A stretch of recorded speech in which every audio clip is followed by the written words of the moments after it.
En réanimation, le respirateur est un outil central dans la prise en charge des patients graves. Il peut aider le patient à respirer ou remplacer complètement sa respiration quand il n'en est plus capable ou s'il faut mettre son organisme au repos complet. L'objectif est simple, assurer une oxygénation correcte, une ventilation efficace et adapter l'aide respiratoire à l'état du patient. Dans cette vidéo, on va rester sur l'essentiel et je vais t'aider à comprendre les bases d'un point de vue infirmier. Quand un patient a besoin d'une aide respiratoire, tout dépend de la gravité de sa situation. S'il est intubé, on parle de ventilation invasive, le tube est dans la trachée et le respirateur prend le relais, totalement ou partiellement. S'il n'est pas intubé, on peut utiliser d'autres supports comme la VNI, avec un masque ou l'oxygénothérapie haut débit selon les besoins. Dans tous les cas, le principe reste le même, apporter de l'oxygène, soutenir la respiration et éviter que le patient s'épuise. Le choix dépend de l'état global du patient, de l'oxygénation, de la ventilation, de la conscience et de la tolérance du patient. La ventilation mécanique peut être invasive chez un patient intubé ou non invasive avec un masque, et sert à soutenir ou remplacer la respiration. Sur un respirateur, il existe beaucoup de modes, mais au quotidien, il y en a 3 qu'il faut vraiment comprendre. La VAC est un mode contrôlé. Le respirateur assure la ventilation selon des paramètres réglés. Et le patient n'est pas acteur de sa respiration.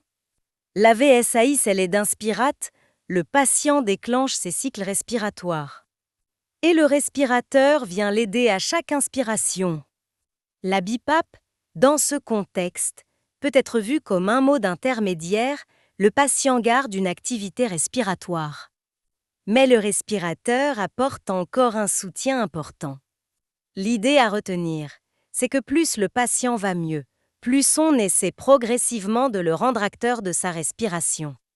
Les noms et algorithmes des modes peuvent varier selon les respirateurs et les services. Mais la logique générale reste d'adapter l'assistance au niveau de respiration spontanée du patient. Sur un respirateur, les pressions donnent beaucoup d'informations. La pression crête, ou P-crête, correspond à la pression maximale atteinte pendant l'insufflation.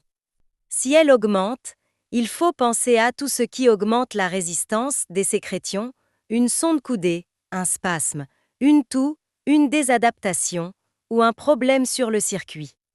La pression plateau, elle, est différente. Elle est mesurée lors d'une pause en fin d'inspiration et elle reflète davantage la pression au niveau des alvéoles. Si la pression plateau augmente, on pense plutôt à un problème de compliance pulmonaire, c'est-à-dire un poumon plus raide, comme dans certaines atteintes pulmonaires sévères. Dans Kankazumep et crête élevée, on pense surtout résistance. P plateau élevé, on pense plutôt compliance.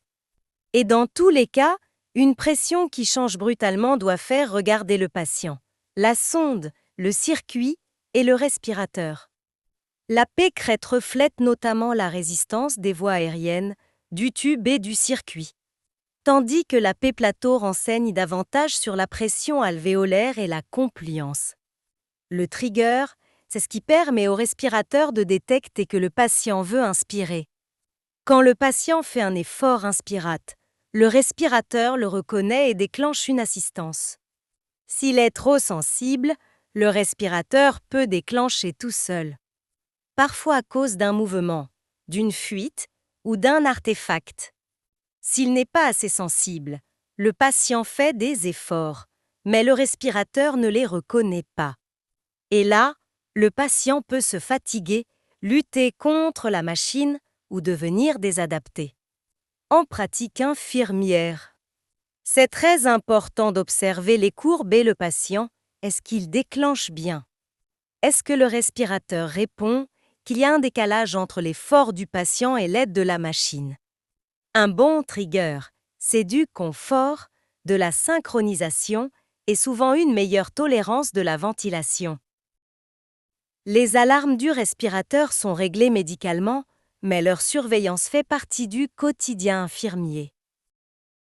Il faut vérifier qu'elles sont bien activées, cohérentes et adaptées aux patients. Les alarmes importantes à connaître sont par exemple les pressions hautes.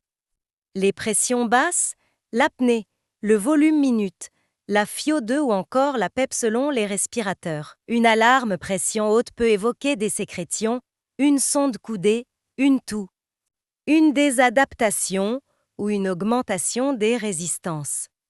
Une alarme pression basse peut faire penser à une fuite, une déconnexion ou un problème de circuit. Une alarme d'apnée est évidemment essentielle, surtout chez un patient en mode spontané ou en aide. Le réflexe à garder, on regarde d'abord le patient, ensuite le circuit, ensuite le respirateur. Le respirateur ne fonctionne pas seul, il y a tout un circuit autour. Le circuit doit être bien monté, bien connecté et adapté au patient. L'humidification est aussi un point essentiel. Quand l'air passe par une sonde d'intubation, il ne passe plus normalement par le nez les voies aériennes supérieures, qui servent habituellement à réchauffer et humidifier l'air. C'est pour ça qu'on utilise un système d'échange, comme l'humidificateur chauffant, ce que beaucoup appellent la cocotte, ou parfois un filtre échangeur selon les protocoles. Il faut aussi surveiller la condensation dans les tuyaux, parce que l'eau accumule et peut gêner la ventilation, créer des manipulations à risque ou favoriser des problèmes d'hygiène. Un bon circuit est un circuit bien fixé, étanche, humidifié correctement et surveillé régulièrement. L'humidification est nécessaire en ventilation invasive parce que le tube court-circuite les mécanismes naturels de réchauffement de l'air inspiré. Pour résumer, comprendre le respirateur, ce n'est pas devenir médecin.